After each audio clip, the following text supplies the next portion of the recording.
കുഞ്ഞമ്മാമ പോയപ്പോ എന്നോടൊരു വാക്ക് പറയായിരുന്നു. നന്ദി വേണം. കാണിക്കേണ്ട നന്ദിയൊക്കെ കാണിച്ചിട്ടുണ്ട്. അതുപോട്ടെ, നിന്നെ വിളിച്ചതൊരു കാര്യം പറയാനാ.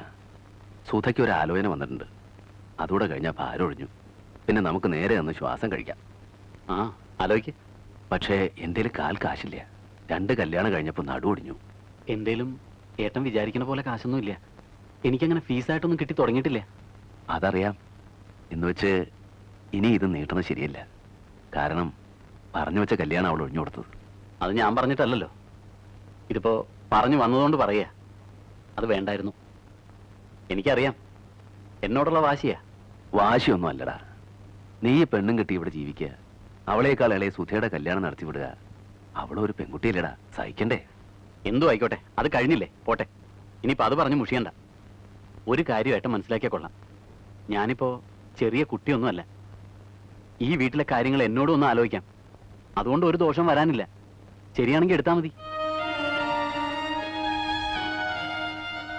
ശരിയാണ് മോനെ. ഏട്ടൻ പലതും മനസ്സിലാക്കിയില്ല.